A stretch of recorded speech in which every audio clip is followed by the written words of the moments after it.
Nasa loob na nga tayo ng mall. Hindi ko na nakuha na ng pagpasok namin dahil tignan mo naman ang above, may dala-dala. Saan ka pa?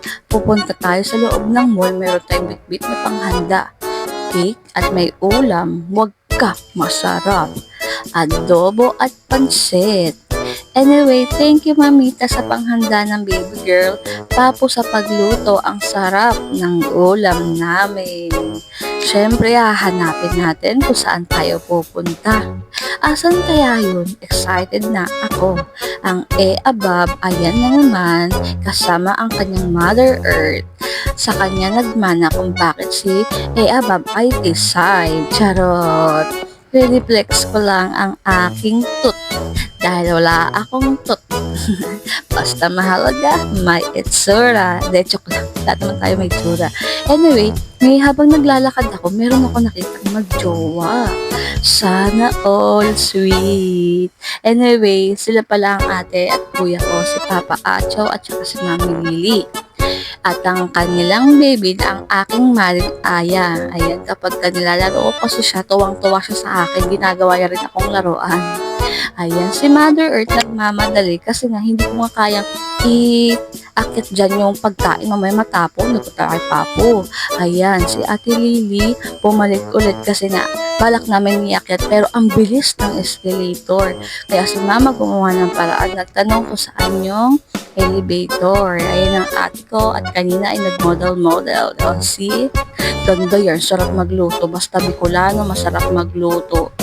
Legit. Adobo sa gata. Anyway, pupunta na nga tayo doon sa elevator na tinuro ni ate. Ayan, ang bilis talaga ng escalator dyan. Si Mama nagmamadali na kasi nga anong oras na.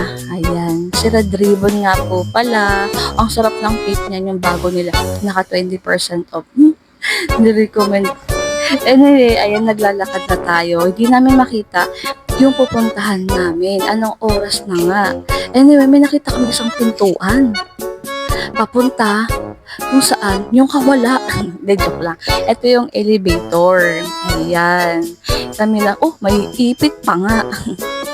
Sige, video pa kasi video pa more. Ayan, may ipit na lahat. Basta naka-video lang. Charot. Ayan ang aking maring aya. Hello, baby ko. Saan ka pupunta? Gala-gala ikaw. I love you. Yung GB, sa sapatos lang yan eh. Ay, may story na pala. Ayan, open na ang papuntang kawala. Anyway, joke lang. Ayan, malapit na nga tayo sa pupuntahan natin. Ayan. Flex ko lang yung sahig nila. Joke lang. Kasi nga naman, may dala kasi ako. Ang hirap kaya mag-video na may hawak-hawak. Ayan, ang gulo-gulo na, diba? Kasi nga nagmamadali na nga kami, late na kami. Ayan na yung magjowa. See? Sweet pa rin nila. Diba?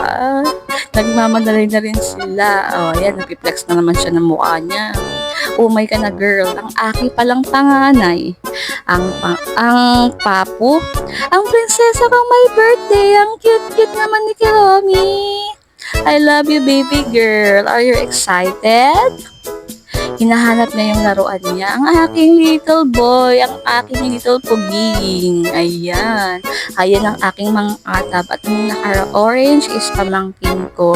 Sige anak, takbo, dali, takbo! Saya-saya nila basta nakagala sila. Kasi nga minsan nga lang kami lumabas. Hindi ko kasi sila pinapalabas mismo dun sa amin, sa kalsada. Si Papo, nalab ang aking mga anak. Imagine, yung motor ni Papo, may marinig lang silang katulad. Akala nila si Papo nagmamadali. Papo, ganun nila kamahal ang kanilang Papo. Sige lang, ipiplex ko siya. Ayan, ang aking little boy. Ayan, ang aming Papo. Ang aming masarap magluto. Nalab ni Mamita Cherry. Habol, Papo, habol. Mga pasaway talagang ang Papi. Love na love niya. Lalo na ang prinsesa. Anyway, thank you lagi, Papo, sa pag-aalaga sa ating mga Junakis. May nakita naman ako isang lalaki. Ayan, pinadadaanan natin. Magpapapansin tayo, baka pansinin kasi tayo. Ayan, nakapote siya. Nasa mall ka pero ganyan yung suot mo. Pero ang pogi niya. Ay, date mo? Kala mo pogi? Charot. dati ng aking mga anak. Thank you, Daddy, sa pagpunta dito. Alam niyo na ba kung nasaan tayo? Eto na yun. This is it, mga Mar. Mga K-Abab, this is it. Ayan, may mga rush card. Ayan, yung mga anak ko. Tuwang-tuwa nung nakita na to. Wet park, water park. Yes, wet park, water park. Excited lang ako pumasok sa loob ang aking mga babies. Ayan. Huwag muna tayo papasok sa entrance kasi kakausapin muna ni Daddy ang yung babayaran natin. Si Papo nga pala anyway. Ayan. So, narating na natin ang aking pupuntahan. Ipapark ko na ang aking sasakyan.